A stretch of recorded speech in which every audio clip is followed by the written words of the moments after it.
And we've had a whole series of excellent sessions in which we've got into some brilliant detail and seen some wonderful things that people are doing. People, despite the lack of resource, people have been doing some brilliant stuff. And I'm going to hand over to Lois to start the presentation of what we've been finding out. Lois. Well, thanks, Richard. Yeah, hi everyone. I'm Lois Beach. I'm the Consultancy and Partnership Manager at the Housing Learning and Improvement Network, or HousingLIN for short, and we've been acting as a secretariat for this inquiry. And we've got some slides together. So myself, Hugh Owen from Riverside, and Paul Tennant from Abbeyfield, who are the sponsor, will be kind of presenting the kind of key messages from the inquiry so far. My first two slides, Lord Vess has actually summed up really well in his intro around kind of what is the, I guess, the problem that we're kind of trying to tackle. But maybe I'll just kind of reflect on a blog that I wrote in 2022, December, I think it was, around my experience of kind of visiting lots and lots of sheltered housing schemes across the UK, and how I feel often like Doctor Who's assistant time travelling back in time, back to the 1970s and 80s, to kind of outdated sheltered housing schemes, and how I really feel like, you know, there is a lot of appetite out there. Other like housing providers are really keen to kind of address the problem of this kind of outdated housing stock. So that's yeah, it's been really interesting throughout the inquiry to kind of see some of those examples. And Richard also touched on, you know, why the issue matters. I won't necessarily go through this all, but yeah, he mentioned, you know, obviously we've got demographic change, so we've got an aging population, and some estimates are saying we need, you know, up to 50,000 new homes, but actually we're not necessarily providing enough. So there's a real kind of mismatch there. So we're going to just sort of talk you through the key themes, I guess, from the sessions that we've had. So we've had 3 sessions. They've been focused on different things. We really want to make sure that we were focusing on not just the kind of bricks and mortar, but also the service that gets provided. So our first session was around kind of upgrading the service model, both from the kind of staffing level, but also technology and sort of customer experience. Then we had 2 following sessions, one on the kind of demolition, replacement and repurposing of outdated sheltered housing, and the final on the kind of upgrade or kind of extension as well. I'm just going to talk through that first session that we had. The kind of key things that came out were that, you know, the profile, I guess, and needs of residents are changing. So we're seeing an increasingly diverse resident profile across sheltered housing, from, you know, what we might consider our kind of traditional older customers, alongside kind of younger customers coming through that might have quite different and varying needs to people that we might have considered at once to be traditional sheltered housing tenants. We also found that actually there is quite an interest in moving to sheltered housing, but the offer really needs to be right for that, both in terms of the service, but also kind of the accommodation that's provided. And that is really closely linked to the kind of need to rebrand the sheltered term. So, you know, we've been using this term sheltered as a kind of overarching term, I guess, for, you know, accommodation effectively that has it's over for people of the age of roughly 55, although that can vary. Usually there's sort of some staff presence, but other terms, you know, used are sort of retirement housing, independent living. The list kind of goes on. So yes, so one of the things really thinking about that rebranding of the terminology to make it an attractive option for people. We also heard that there's no fixed, I guess, definition of sheltered housing, particularly in relation to the kind of service that does get provided, and interestingly, that can kind of impact on the kind of support models and the kind of how that's paid for. The evidence also said that, you know, actually service, you know, I think I've mentioned the service model varies, but the kind of core things that, you know, we kind of should be included are non-resident kind of scheme staff. So that's you know, and I conduct a lot of qualitative research with older people, and that's always the people really, really value is that kind of staff presence, somebody just to go to for that reassurance that makes people feel safe and secure. And then alongside that, supporting that with digital technology that can enable people to be independent, including things like Wi-Fi. So we heard about people actually, not only wanting Wi-Fi in communal areas, but actually within the flats as well, that potentially becoming a kind of standard across sheltered housing. As well, one of the sort of things we heard was around, how we kind of involve residents, how it's really important to kind of conduct sort of co-production approaches to involving tenants and making sure that they feel heard and listened to as well. And the final thing is around the sort of, I guess, the diversity of sheltered housing and how the model needs diversity of the UK and how the service model within sheltered housing needs to reflect that. So we heard about some of the, I guess, sort of assumptions that are made around kind of different groups of people across the UK, including people with from ethnic minority communities, around kind of looking after older family members and how some of that is actually changing, and therefore potentially will be reflected in a sort of demand for what we're calling a culturally competent service across sheltered retirement housing that supports people to sort of culturally right size was the term that we heard. And I think I'm handing over to Hugh. To talk you through the sort of other session. Thanks, Lois. Morning, everybody. My name's Hugh Owen. I'm Director of Strategy and Public Affairs for Riverside. We're a housing association, quite a large housing association, and we have a lot of general needs stock, but we also have a significant portfolio of what we'd call retirement living. But I think in the terminology that Lois has used, most of it would be called sheltered housing, some extra care housing as well. And I think as both speakers have intimated, there's a recognition that some schemes are simply no longer fit for purpose and that more radical solutions are needed than simply improving management regimes or delivering improvements, really important though those are.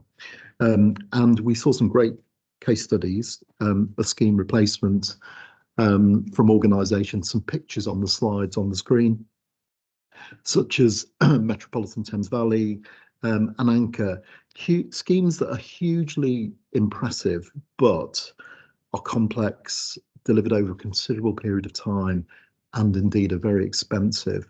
But also, of course, schemes that can adopt the best design principles, space standards, and be built to the highest energy standards as well, which of course is vitally important. And of course, the inquiry would love to see far more of this. Thinking about my own organisation, we did a fundamental strategic review of all of our stock, our sheltered stock, that is, back in 2016, which has triggered a very significant reinvestment programme, but which also identified a small minority, but still around about 15% of our sheltered schemes that were in a category where we had to look at more radical solutions. And since then, we have decommissioned a number of schemes with a range of outcomes, ranging from selling a number to generate proceeds to reinvest. And we are an active developer, including a developer of extra care. So we're able to reinvest in contemporary, provision of housing for the elderly. But also in some instances, repurposing for another client group, or indeed reprovision on the same site. And I think the conclusion that we draw from our experience is that there is no single answer for every location, but the absolute key to this is ensuring that decisions are taken strategically and in consultation with local stakeholders. Can I have the next slide, please?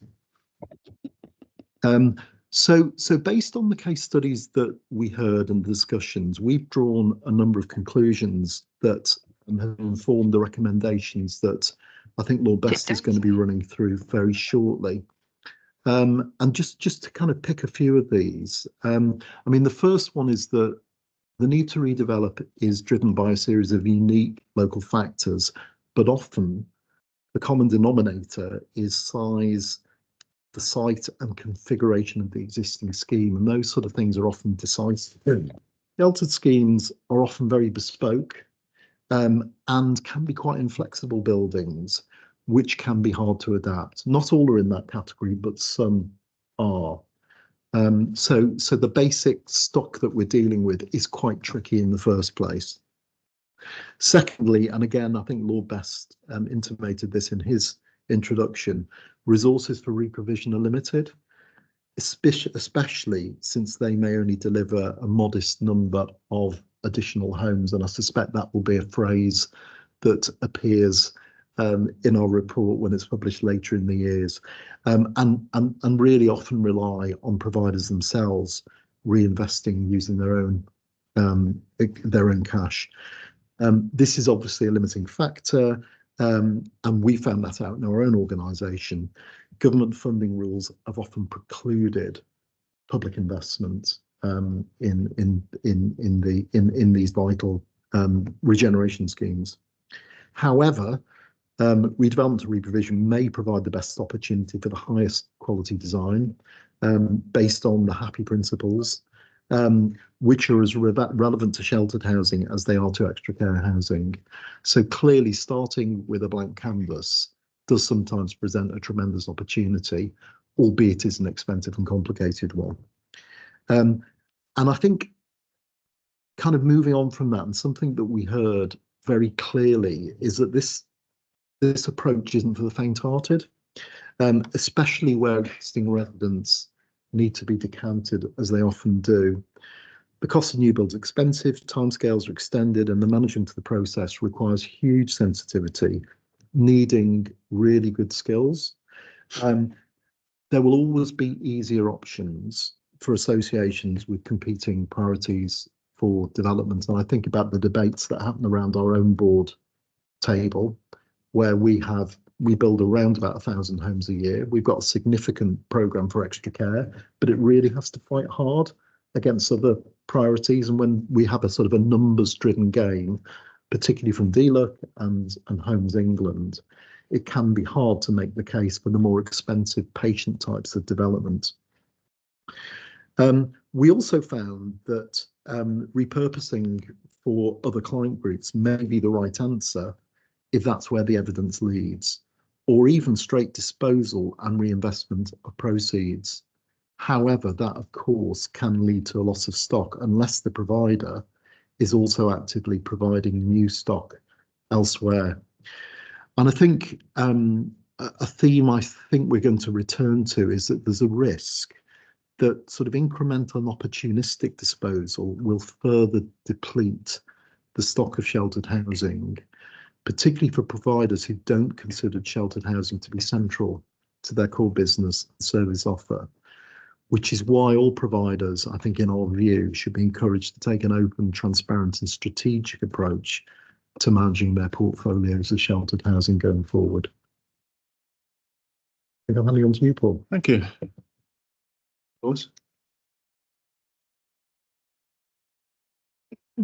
Next slide, please. Good morning. I'm Paul Tennant. I'm the Chief Executive of Abbeyfield. Abbeyfield is a very broad church of organisations made up of many independent member societies, and we're joined today by chief executives of a number of them, both on and here in the room. A national housing care and support organisation with schemes right across the country, as well as operating in 8 other countries around the world. So important from our perspective that we sponsor this type of event and make sure that the issues that we see are brought to the fore. And certainly in terms of upgrade, modernising and extending existing homes, we see that absolutely essential as part of our provision for the future. What we're looking to do is to make better use of existing assets and existing homes. And what you have in front of you are a couple of very innovative approaches. In the case of Wrexham, the Borough Council committed something like £6.5 million to this site. 90% of that funding came from within in order to develop an existing site. In the next scheme, you'll see a housing association example, which was Greenhill Housing Association, developing a scheme, making a significant impact, very impressive results by taking an existing site and making a huge amount better. This is the tip of the iceberg in terms of what we saw from people bringing ideas, views and thoughts forward, a whole range of solutions, a lot of it dependent very much on the individual circumstances of the sites involved and the organisations involved. I think it's recognising that not all organisations have got deep pockets. It's recognised there's a lot of providers, and it's what type of support and assistance is required for those different organisations. So looking at the next slide, you can see that in many cases, the decisions that drove change were very similar to the new bill. A lot of the reasons are exactly the same. But what's interesting is it's largely funded by the actual housing provider. Now that assumes that they have the resources to be able to do this. But part of what we heard from people, what is required. There are clear benefits from modernising and upgrading existing. Decant is easier. It can be more affordable. I think one of the other issues to add is the potential pace behind making the changes. I think one thing which could be easily lost is community value. You have schemes which are based in communities or part of the community, and it's how you build on that proposition and develop that as a situation more extensively. But as you might imagine, we also saw a lot of challenges being brought forward. Access to capital funding from Homes England. I think what we do need to see is a different approach to funding. And I think seeing that regeneration side of the organisation come to the fore will be very important, and seeing that as part of the development of these sites. Standards, the extent which happy and accessibility standards or net zero can be met. Huge challenges, added to which you've also got regulatory requirements which are increasing year on year. And it's making sure organisations are able to invest effectively for a long-term future for the sites, but recognising these standards are going to continually seek to increase. We've got to make sure that we can meet those challenges. Increasing cost of refurbishment itself. I think we've all seen supply chain costs go through the roof. I think trying to get some level of certainty is difficult.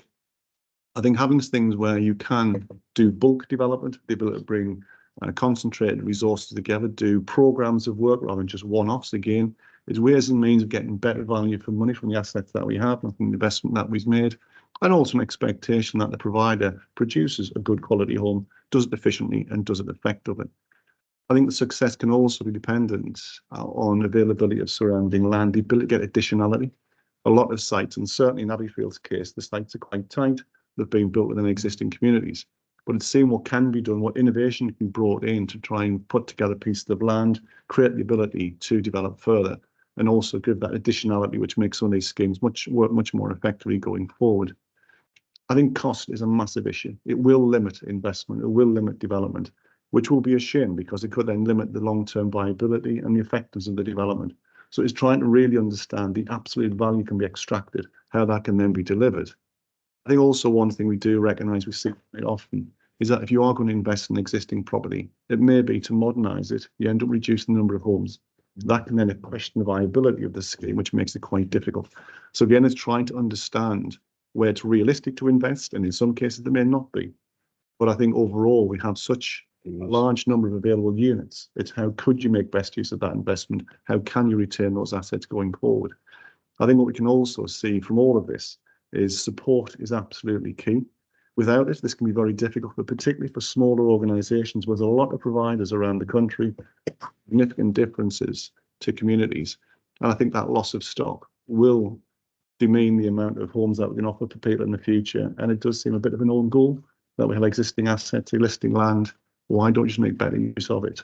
So from our perspective, certainly as Abbeyfield, the upgrade, modernise and extend would make a significant difference. And I think seeing how that can develop and what agenda can be developed and pushed is really important, which leads us on to the recommendations. So back to yourself, Rose. Yeah. So we've kind of taken an approach of thinking about, okay, what does all this evidence mean in terms of what should a service model look like across sheltered housing? So effectively have said that we recognise that having non-resident on-site staff presence is really, really valuable, and that individual should provide sort of, housing management support, but also support with things like health and well-being, as well as sort of some support to engage residents in social activities. Technology needs to be a core part of the service offer, so it'll obviously complement the kind of staff report. So we talked about kind of Wi-Fi before, but having that in all homes and communal spaces, and really thinking about using technology that complies with the TAPI principles, which are some principles that are sort of a sister set, I guess, if you like, to the HAPPY principles, which are focused on technology that supports people to live independently. The HousingLIN's been involved in that with Dunhill Medical Trust and TSA. but also recognition that, you know, we need to support digital skills of residents as well.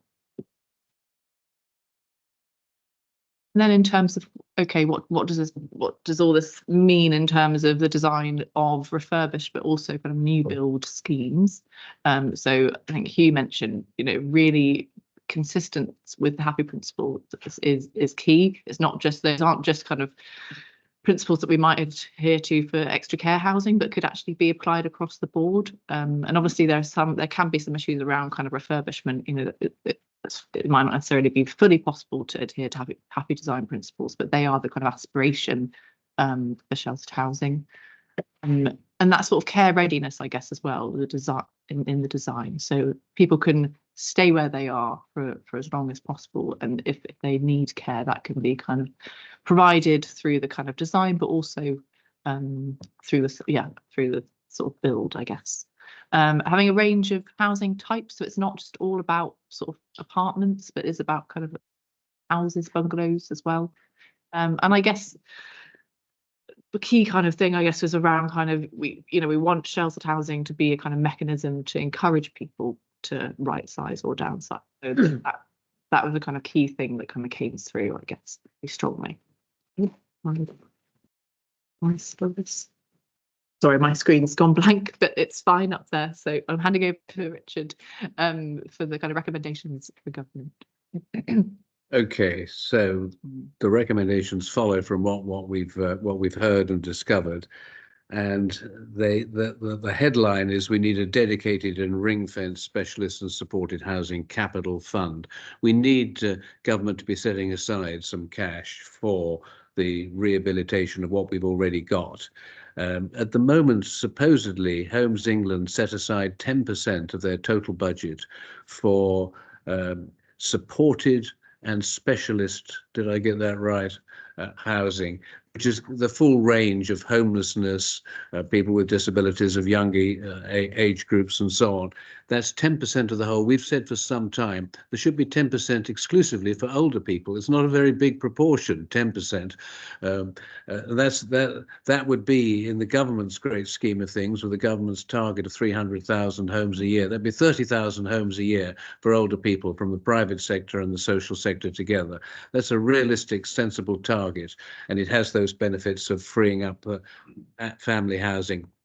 But we're not getting that at the moment, and what we are getting is money that is available is for additionality, is for creating additional homes, rather than being divided between the brand new stuff and the updating and refurbishing of what we've already got.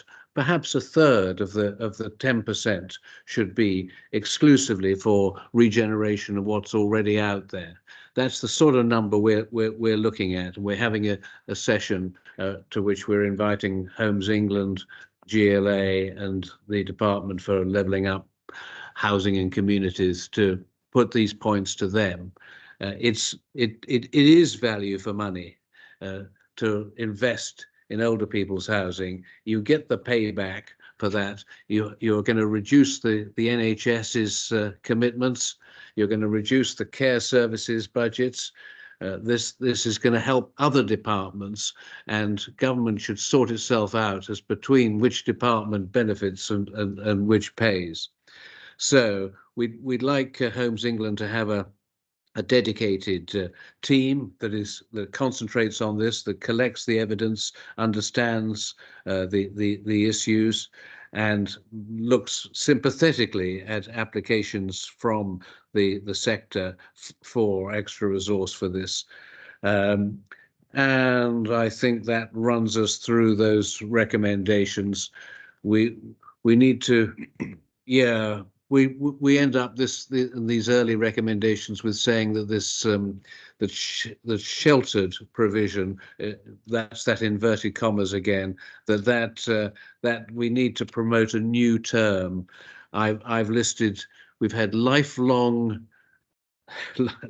housing, independent housing, agile aging, that was a nice one, later living, housing for older people, retirement housing. Perhaps it doesn't matter too much what we call it, but certainly I chaired Hanover Housing Association for some years, and the residents would tell me over and over again, we hate this sheltered housing. We don't want to be living in sheltered housing. So we probably do need to refresh the words that we use. I quite like later living. This is speaking as an old person. I like later living, but we need to, as part of refreshing the stock that we've got, I think we do need to use some new terminology. So our recommendations for government are for those more resources and for concentrating them, and our recommendations for local authorities, for local government, we think everybody should do their older persons housing needs assessments to work out what it is that's required for their particular area, and then their local plan needs to incorporate measures that will achieve that same level of supply. And I think it is local authorities to whom we look for that revenue, that ongoing support as well. And since the days when supporting people grants came to an end, we have been suffering a loss of, we all know local authorities, there's Birmingham on the verge of bankruptcy. We know local authorities are in a tough position, but it is value for money to invest in people's decent housing and save the costs that otherwise accrue. Residential care for older people is going to cost 4 times as much on average as permanent accommodation, independent living, somewhere to properly call home. So we want local government to be part of this, and we want central government to use the powers that it has to local authorities, that this is an important place for their money. I think local authorities perhaps recognize in ways that others don't, that if you can supply those relatively small number of homes for older people, you are going to vacate some council housing at social rents, a precious commodity for families who are desperately queuing to get them. Local authorities can just see the argument there.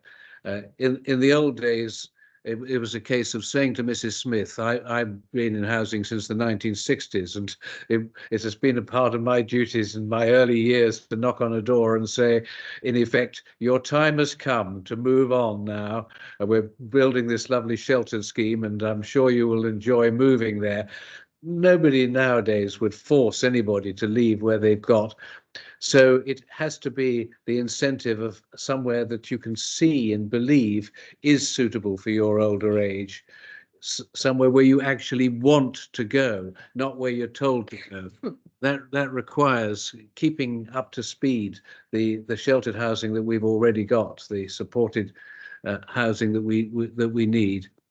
So I think local authorities are understanding of the case that you get more for a bigger bang for your buck by making sure that you preserve and enhance the existing stock in terms of freeing up the council housing or the housing association homes, the general family accommodation that you've got there.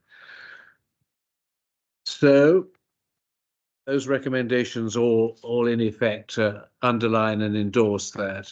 And then we come to the social housing providers themselves, and indeed private sector suppliers of housing for older people. And we think everybody should have a proper review of what they've got. Every housing association should really look at how long it's got to be before this place that you're currently looking after becomes hard to let, or just becomes unsuitable, or fails the EPC, the energy performance requirements of it. Everyone needs a strategic plan to spell it out, and then take to the funders to show that you've really worked it through and understand exactly what's needed. And when it comes to those schemes that really there's no hope for them, they've got to go, and they're going to have to be sold off, perhaps to someone who's going to use it for a completely different purpose. We're preparing a little charter, a protocol, so that there's something that everybody can follow and adhere to, something that says we aim to retain stock wherever we can. We're not frivolously going to flog off what we've got to generate funds. We're going to try and retain, and where we can't, we want to replace that stock locally with equivalent or more homes. We don't want to see a loss of stock overall.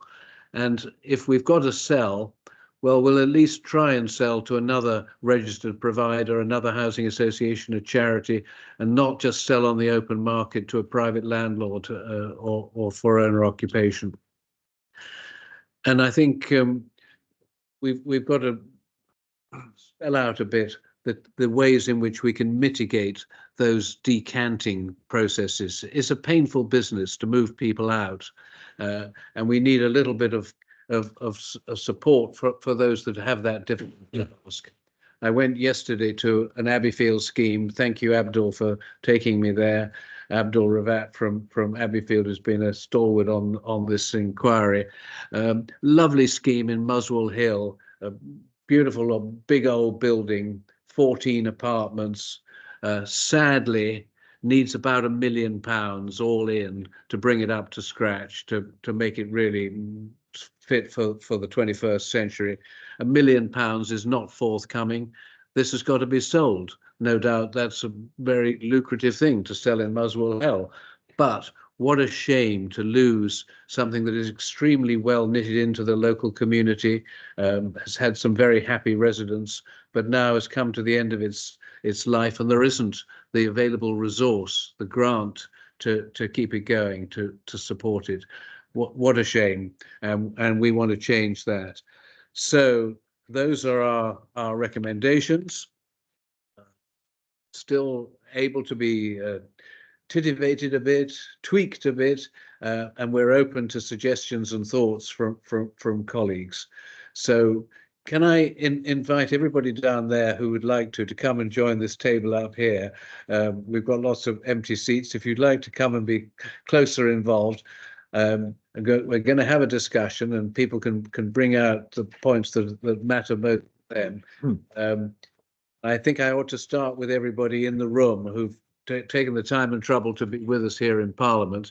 So if I may, I'll give priority to you over the people who are online, but time permitting, we'll pick up some questions from those who are with us virtually as well.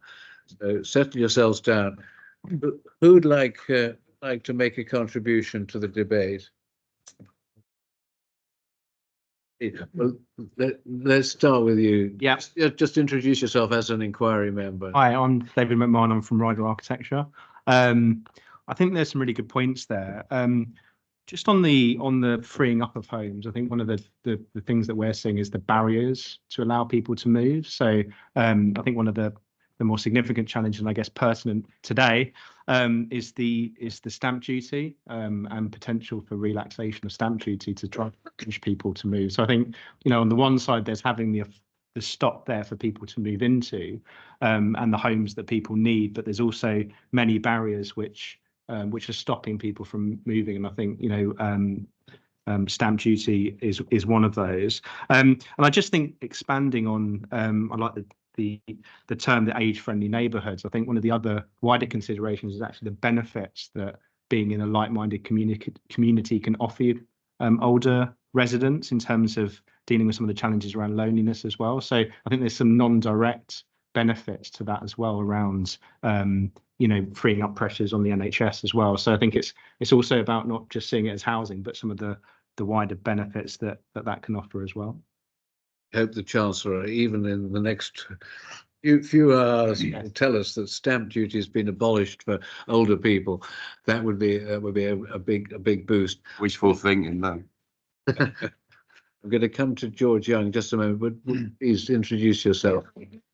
Jill Percival, and I'm here as sort of an independent. I'm an executor of my mother's will.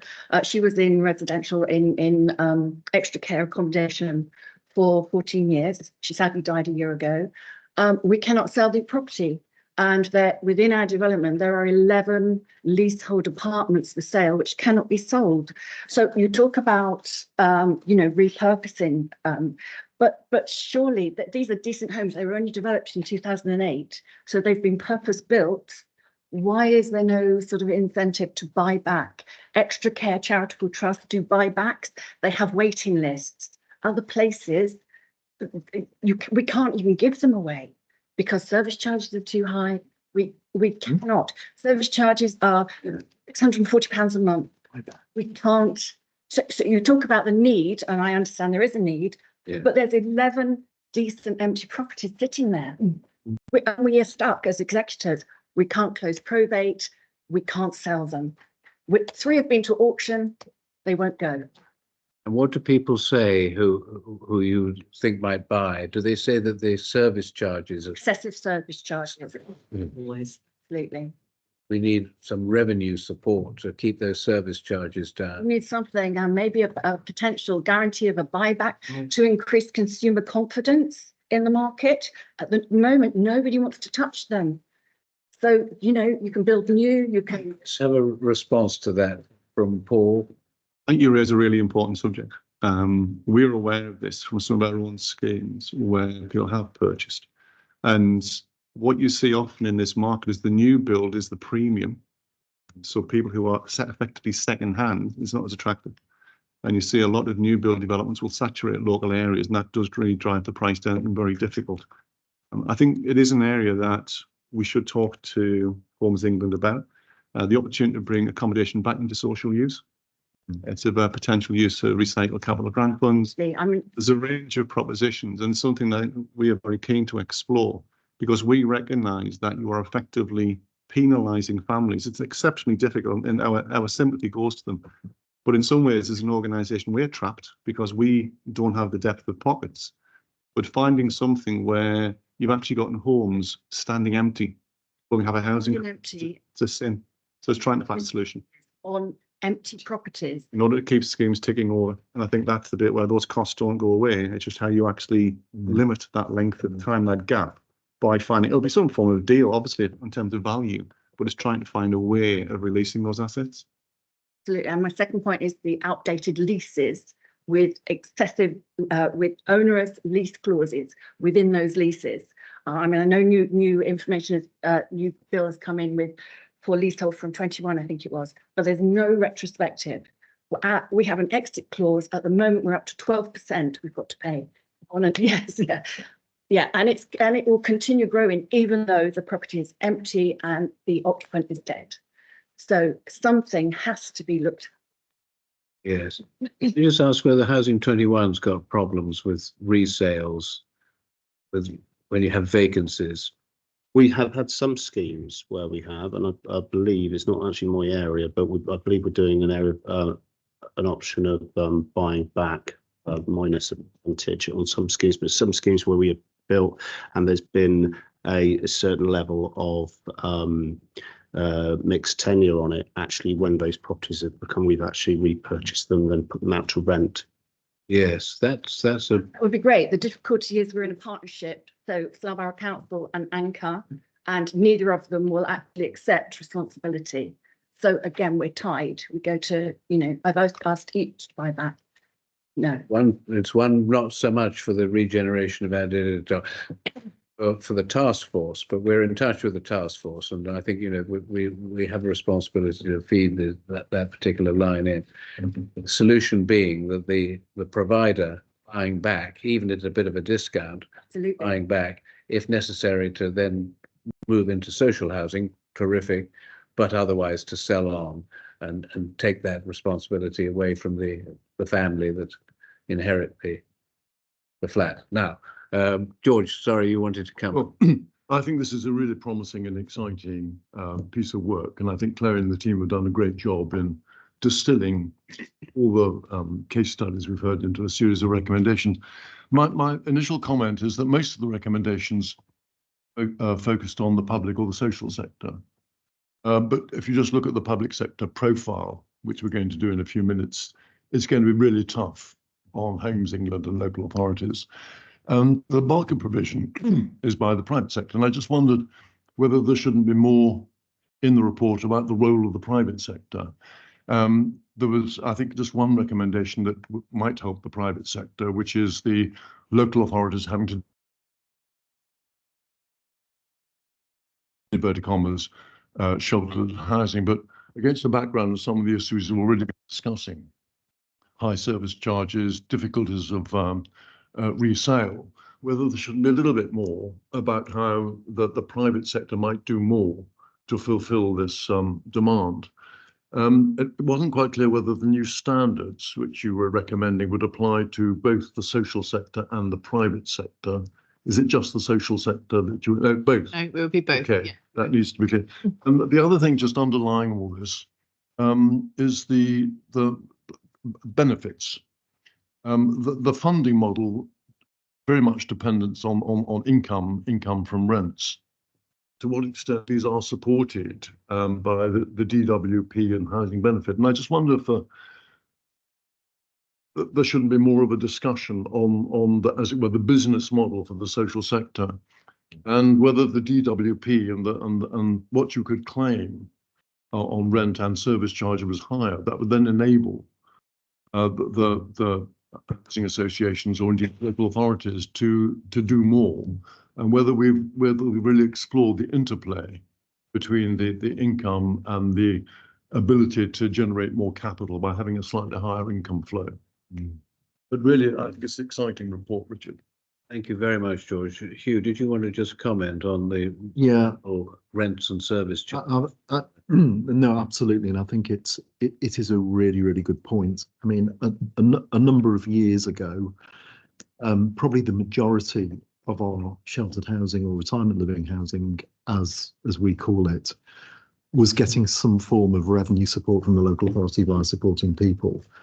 I checked a couple of months ago, and I think we've got 1 or 2 schemes now where that is the case, and it's a tiny contribution that we get. So in essence, the only income, and this is for socially rented stock, the only income that we have is either for self-payers, obviously, some tenant pay themselves, or for housing benefit, or in some cases universal credit, because you do have some households below pension age.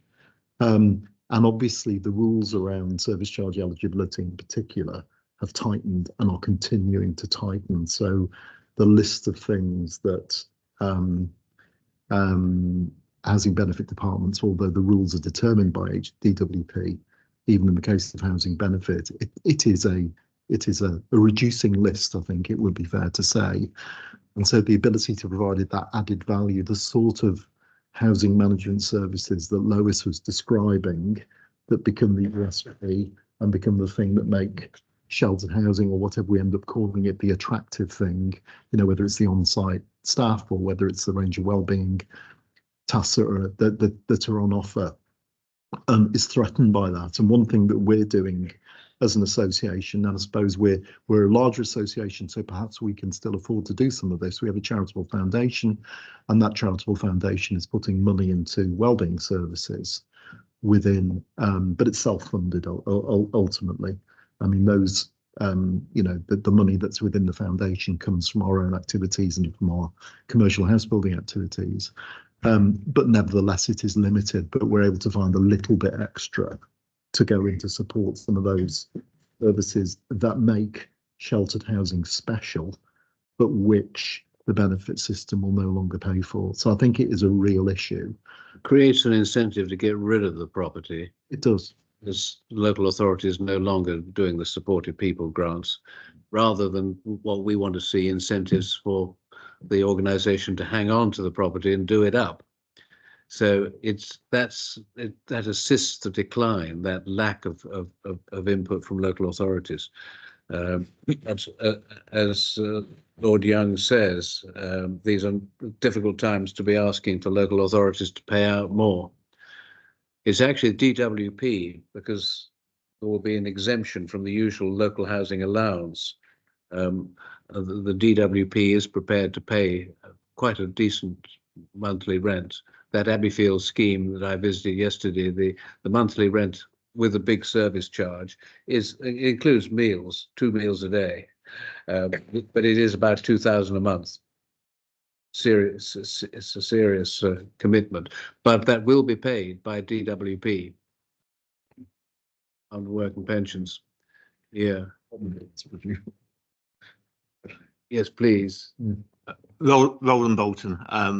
I work for a planning consultancy, and we've just finished doing some research for the task force on how planning system responds to older persons housing in terms of planning applications. And just picking up, and it might be a bit specific, but the point about need and being identified at local level by local councils, that in the main is already being done. And I don't know how to put this delicately, it's not been done very well. And the levels of need being spoken about will go nowhere near to meet what Professor Mayhew said. So if you are making a recommendation about local authorities identifying need through their usage through their strategic housing market assessment, I think you need to take note about that need needs to be reflective of the actual policy outcomes you're wanting to see, rather than just being. It can be set to, for example, one of the models is you just set the need in one area to the level that it's the highest level in the neighbouring area. Well, that's no good if the neighbouring area is doing no good, or even if it's the top 100 local authorities in the country, the top 100 local authorities in the country still aren't anywhere near what Mayhew's wanting. You need to think a little bit more, I would say, than just say assess the need. I think you probably need to give them a little bit of a poke in the right direction. Yes. On that. The other point that you've made, and I've found myself making at planning inquiries when I've been supporting older persons housing, is this idea that it transfers through the housing market in terms of not, you don't just get the one move, but you get the 3 or 4. Exactly. And also, and it's a point I try and make to landowners, that actually providing for older persons housing is good for them because they actually get more for their buck. And especially if it's affordable older persons housing, because you deal with your affordable housing needs and you deal with the older person needs all on the same site, all on land, which will take less land than it would if you're providing traditional affordable housing or traditional market housing. So there's some big wins there for government to actually start thinking about. What puts people off is when you do the assessment properly, it can look at quite a big number of new older persons' homes. It can be 30, 40, even 50% of what the council might be expecting to plan for. And they find that very difficult to get their head around, because they find it the difficulty of saying, well, these are, if it's, are we providing for our local needs, or are we bringing older people into the area? Because that's always an issue. But they don't seem to see it as part of the overall housing need. In other words, that joined up pattern of moves that you described so well, they don't seem to understand. And so there's some education, I think, to go on as well. Thank you. That was really helpful stuff. Is there a methodology for assessing need in the marketplace that everybody could get behind? Does it already exist? The metrics. So I didn't give my name, did I? I said where I was from. My name's Roland Bolton. There is a meeting of people on the task force looking at need on Monday, the virtual meeting. Right. There's about 4 or 5 different methodologies out there. Right. I won't bore you by going through them all. Getting it closer. Some of them all agree on one of them. Well, I think the problem is when you do, in my profession, I'm dealing with the evidence, so it's where's the evidential background for them, and a lot of them are aspirational rather than evidential. But the way around that, I would imagine, would be to have a policy-led one, which might be based around some of Mayhew's targets and work that back. Certainly, I think the other evidential-based one is one we produce, where we've looked at trends going forward over the last 10 years of what people are actually doing. Although the problem with that is, with underfunding in the social sector, the trend looks fairly steady in terms of the rate of provision per 1,000 people.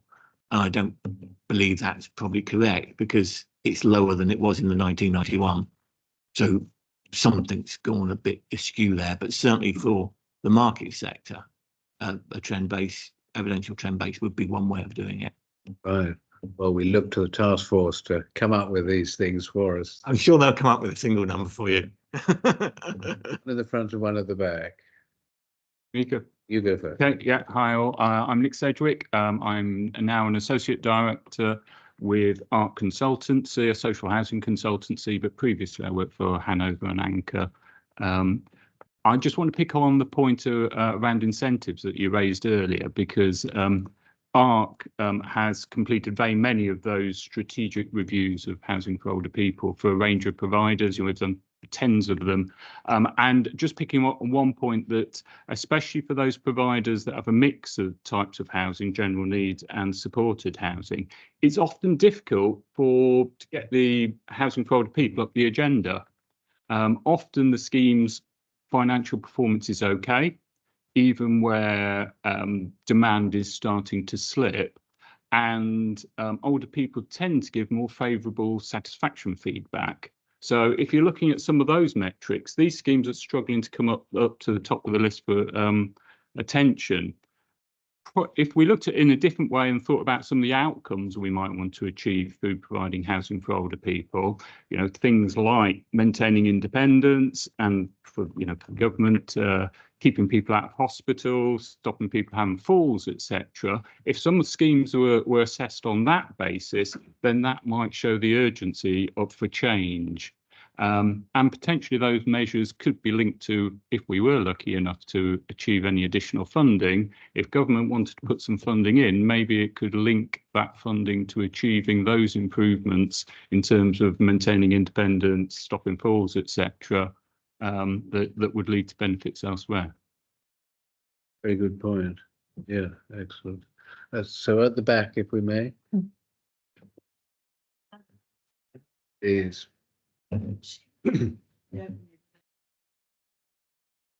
Researcher in this field. I'm working at the moment for the Dunhill Medical Trust on a study with the Bangladeshi community in East London. I raised this research. We are now beginning to analyse our data with people who see themselves as pro-in elders, 50 years and over. So a younger population, but the life expectancy is slightly shorter. Now, we've been asking them at the end of our interviews about future housing, because in the main they're living in mainstream housing, although we have got a small subsample living in the shelter scheme. We're working in the London boroughs of Hackney, Tower Hamlets, Newham and Redbridge. So the highest proportions of Bangladeshi communities in parts of the UK. Now, in the main, people have had a tendency to live multi-generationally, and that's really true. And when you put forward to them issues around other types of living as people are aging, they tend to not be so interested. Although they are people who will think about the future, will think about adaptations to their own property, and are beginning to do those kinds of things. But certainly there's a misinformation. They tend to equate supported housing with the care home sector. Yeah. And having been a long-standing researcher in that field too, I know that that's had a real negative press for years, and 60s and 70s when I started doing research in the field. So there are issues around attitudes, type of going forwards, misinformation, and cultural issues around use of space, about the importance of faith and prayer rooms during the day. Tower Hamlets has one important scheme that's now supported by Housing 21 called Sonali Gardens, which was developed for the Bangladeshi community in that part of Shadwell. But now it's a very mixed environment, and people still don't know enough about what they might be able to see their own community around them within living in a sheltered scheme. So that whole area was just something I wanted to raise. I had another point, which is a personal point, and I wanted to relate to this lady here. It doesn't necessarily help your position, but my own parents, in the end of their lives, lived in what you could call sheltered housing, it was called. Service charges were really an issue, but shared ownership was the reason that they came to live where they lived. And I think more conversation about shared ownership between the housing associations and older people like my parents, and that being something the family has discussed. Because obviously when I got to the point of being the person trying to sell this property, I was selling a proportion of this property, even though we as family members did that alongside the housing association. But I think that's also something that perhaps in this field not enough people know about. And did it work? Did it? Yes. Okay. Just to move to probably a higher quality setting that perhaps they might have done if they'd been having to be owner occupiers. I mean, they have been owner occupiers, but obviously in selling their thing, they were looking for a deal in a sense. Yes. Somewhere else that they would like to live, in a location they'd like to live, and the shared ownership was a really important. Yes. Thank you for that. I draw everyone's attention to our previous inquiry, which was our so happy shared ownership, housing for an aging population, panel for innovation, which makes this point that there's this large number of people like your parents who are in this middle ground, who can't afford to buy outright the place of their dreams, but could buy at half price or at a proportion of the price and pay a rent on the other part. And this, I'm sure there is a great deal to be done in that field. We've been telling the task force about this, and we'll see what they say. So, other company, yes, in the front. Thank you. My name is Justin Dewhurst, and I'm with a social enterprise called Two Generations. I was taken very much by a comment Lois made earlier in the day about there being no fixed definition of sheltered housing, and there's been lots of references to different models and different ways of considering it. Clearly, the inquiry's got an understandable focus on fixed assets, on creating new buildings or regenerating existing buildings. But we, as Two Generations, provide a sheltered housing solution, which is called Home Share. And it enables older people to continue living in their own homes, but also alongside a younger person coming in to live with them in the same house. So in fact, it doesn't require any budget from national government or from local government, and it's quite a self-sustaining model. And we find it does encourage intergenerational living, which was mentioned there. And I just wondered if the definition of sheltered housing alongside the inquiry into where the budget's going to come for either new buildings or refurbishing existing buildings might include the option of a home share element to sheltered housing, because of course there's no need to use your phrase, decant the older person from where they're currently living if the younger person moving in can support them to live independently for several years after. And there is the Home Share organisation. Yes, so there are some 20 home share providers across the UK, all members of Home Share UK, and many of them are very local, very committed to their local communities. We're involved not just in local communities, but on a national level. And I must admit that we hadn't necessarily considered home share as a form of sheltered housing, but certainly listening to the conversations today and reading around the inquiry topics, we wondered whether sheltered housing as a definition could sort of broadly include not just physical assets, and local councils and budget challenges, but also helping local people live independently of themselves in their own communities. Yeah, it's a good, yes, please. And we'll you at the back, don't worry.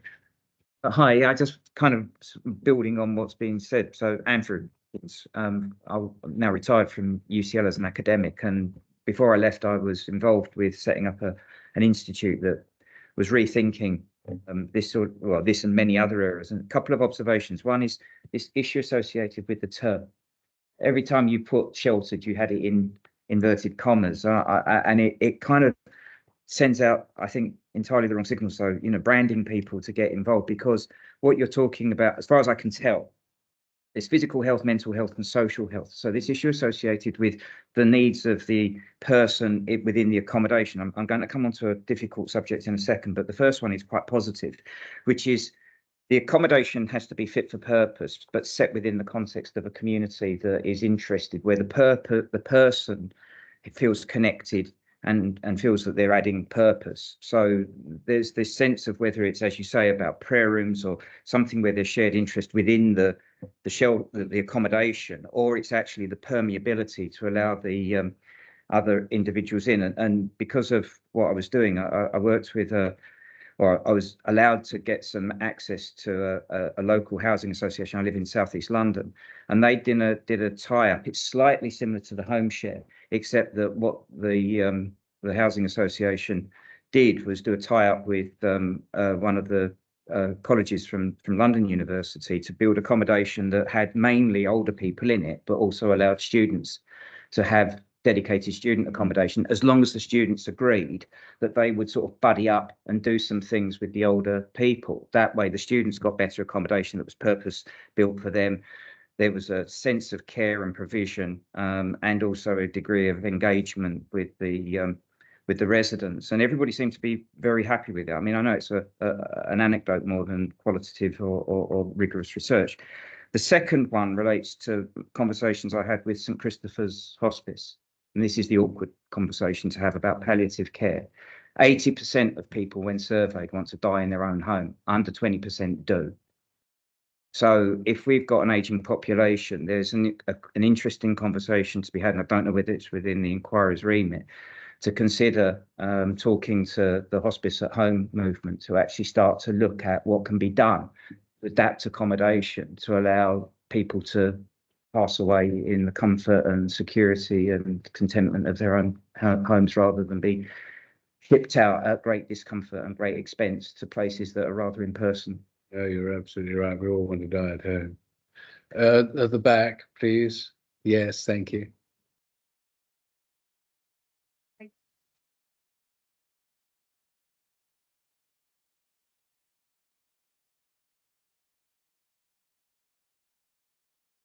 One of the biggest issues I think with the existing stock of sheltered housing is design related. I think the apartments are large and old, too small. They don't have sufficient kitchen or I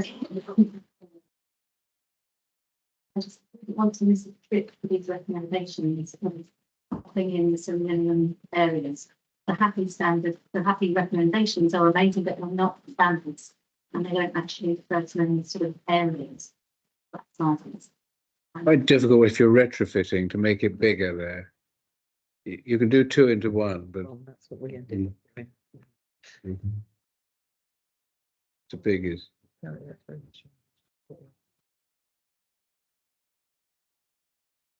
Replacement for sure. Yes, absolutely.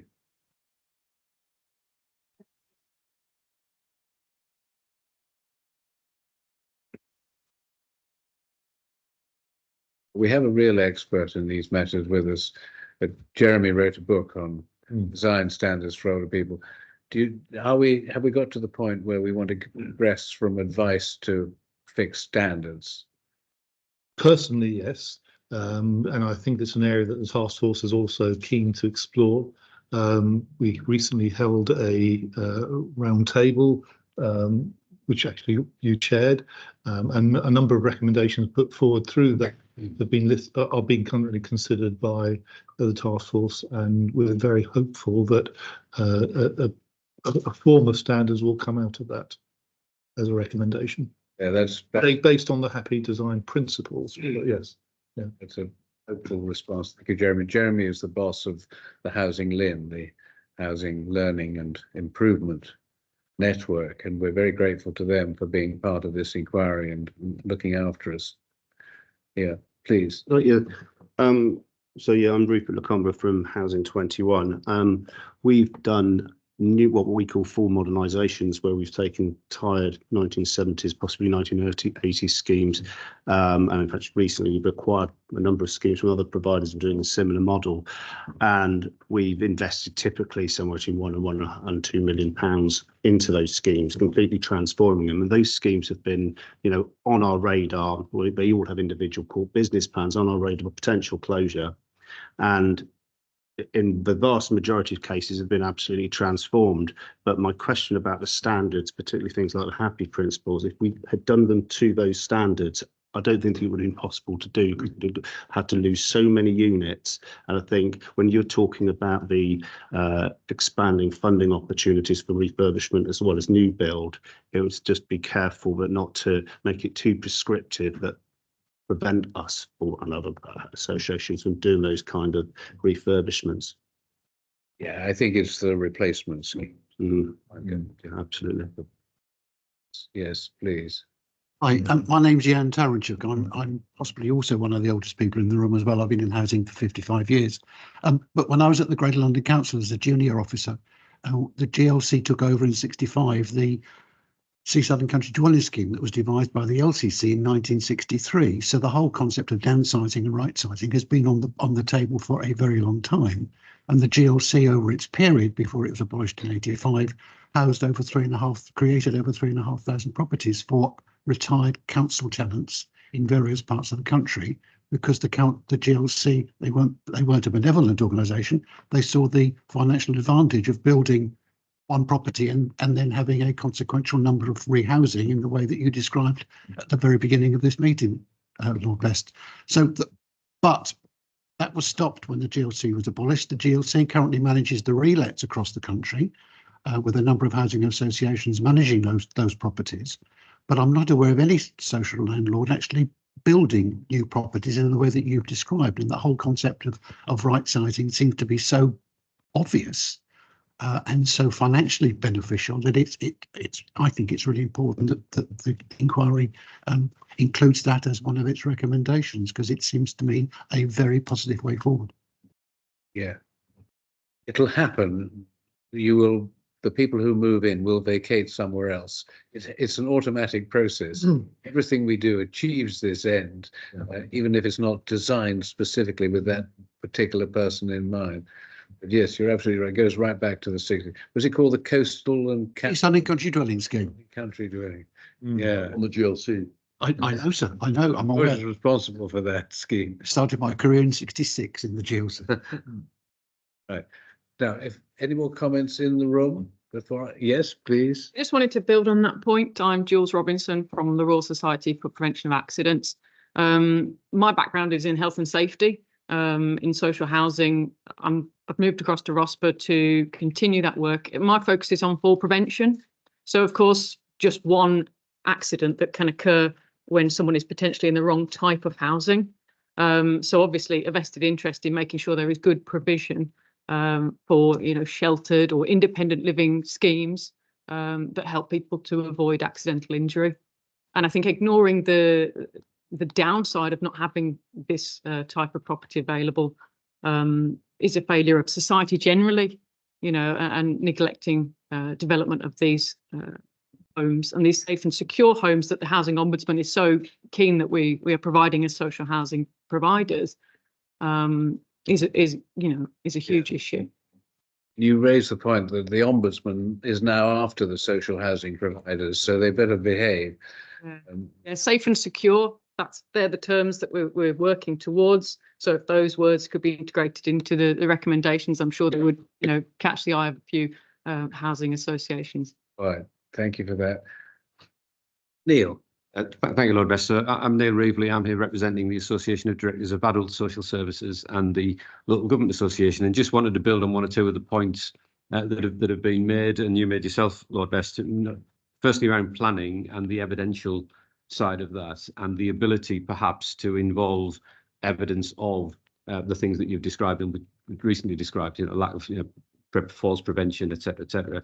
Interesting, in a survey just at the end of last year, 97% of directors of adult social services actually said this form of housing would improve both the benefits for the individuals, of course, but actually would impact positively on budgets, given what we've been talking about in terms of local government funding at the moment. So I think it's this point about not just the bricks and mortar, but actually the human element of this. But there's the human cost and benefit to that in financial terms as well, and how we can build more of that as we do so. But particularly, I think you talked about we'll perhaps have some further engagement with DLUC and Homes England. I'm guessing that hopefully Department of Health and Social Care would also be involved in that. Obviously, they're very close to the task force. And some of the same evidence is there, but I think it's just widening this evidence base, perhaps, both for the business case analysis, which I'm doing some work with actually Ian and the HousingLIN on that for local authorities, but also for the planning perspective as well, to provide that evidential base. Thanks very much, Neil. Thank you for all the good things that you do. Abdul. Thank you. Just picking up from the lady's comment, and we do have Homes England in the room. I think the point to make is that actually Homes England over the last few months and years have been listening to some of these concerns. And as Paul said, we've been talking to them about exactly that sort of issue in terms of how the impact of that has on the existing community in those homes when you've got empty homes.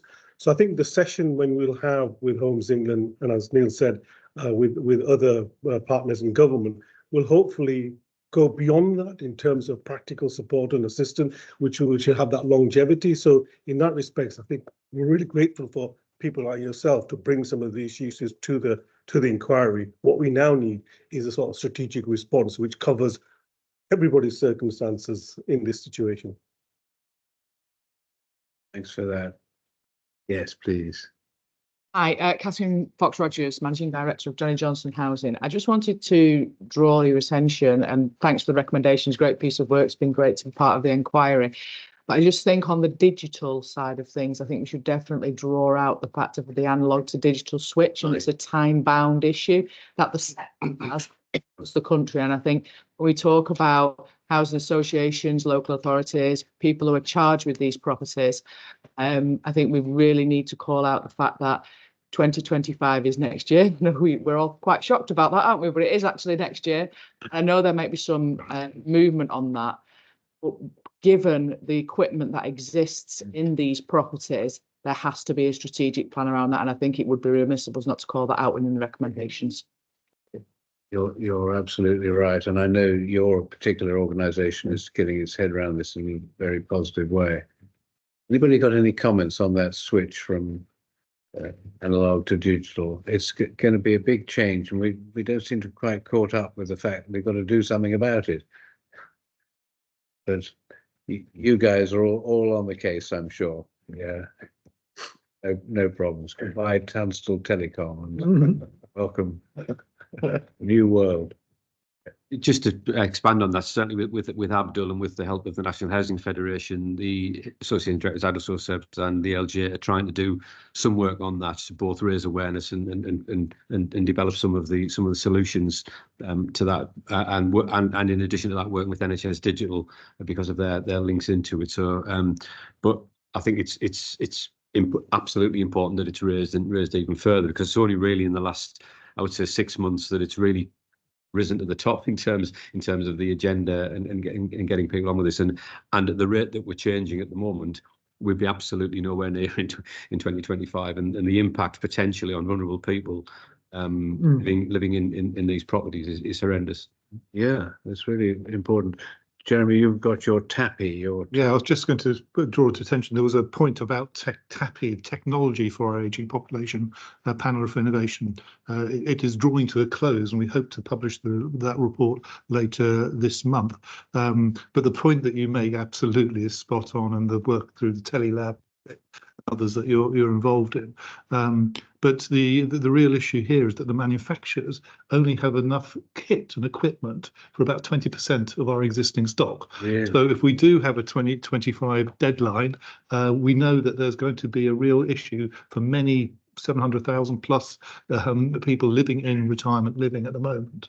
It could well be that if the plans aren't in place now, that they'll be too late to meet that deadline. So the asset management reviews that Housing 21 and others are critical in taking that forward. Thank you for that. Now, I don't know whether anyone from our virtual audience would like to put a point to us. In the chat box, just have a look if you would. And Lois, tell us if there are points that we've got from outside. I guess this is quite similar to sort of the minimum standards, I guess, but we have a question from Amy Luxton around sort of pool. So saying effectively that goes kind of hand in hand with M42 standards, so accessible housing and building regulation standards M42, essentially saying that should be a baseline for housing design. And when will the government mandate this uplift? Ah, the M42, which always sounds like a motorway, doesn't it? This is the new Part M of the building regulations that government has consistently said it will be introducing shortly, soon, in the not too distant future. But we haven't got a date for when all new building has to accord with this improved standard. It more or less gets us to the full lifetime home standard for new build, which is well worth going for. But dates we're missing for the building regulations change. Yeah. Any other points from the outside world beam into us?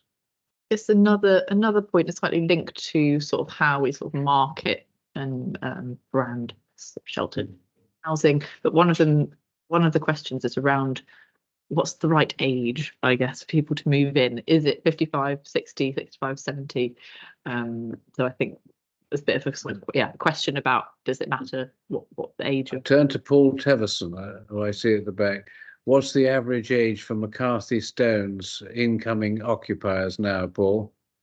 We have the two products, the time of living and our housing and care products. And the time of living, which is called housing supports, it's now just a touch over 80 at the point of moving in. In our housing and care extra care schemes, it's between 83 and 84. It fluctuates, so it is the old.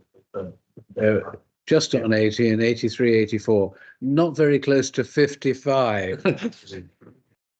That was a long time ago for some of us. Yeah, no, I think we are recognizing that the specialist product that we're all being part of appeals more to people who are older rather than to those who in their extended middle age. Of course, there are more of us. There are more. There are more of us. Exactly. 3 times as many over 85s. I'm tempted to share that when it comes to home share, although the majority of our home sharers are over 70, our youngest home share is 29, householder needing help and support around the home. And what's often referred to as the younger person, the sharer coming in, perhaps helping out with technology, for instance, although they are most often in their 20s and 30s, our oldest sharer is in his 60s. So in fact, it really does engender intergenerational living. Yeah, so it's a lovely business. Please, behind you. So George Winnes from UK Research and Innovation. I run the Healthy Aging Challenge. Just on the age question, I'd point out demographers would say there's roughly a 20-year difference between life expectancy for those who are most well off to those who are least well off. And increased years lived in poor health for those actually whose life expectancy is least as well. Yeah. So age is not necessarily a terribly useful number when you're thinking about when's the right time to move into accommodation, but it is much more to do with stage. Yeah. Still, our experience would support that as well. I think it isn't about the age; it's about when it's the right time, when you can move in comfortably, as opposed to moving into crisis. And I think it's trying to get people to judge when that time is, so they move in with the right situation. I think it's also incumbent on us to provide the right type of offer for people to move into, and I think that's where it's also making sure the offer itself is attractive. It does meet people's requirements. So it's a combination, I think, of those two factors, rather than just a fixed point of age. A good note to end on. right, the right time, the right product at the right time. Well, look, we've reached the end of our time. Can I thank everybody's joined in? It's terrific participation. Thank you all very much for that, and thank you to the HousingLIN, Lois, for organising us, to Hugh and to Paul for their presentations, and thank you all for coming.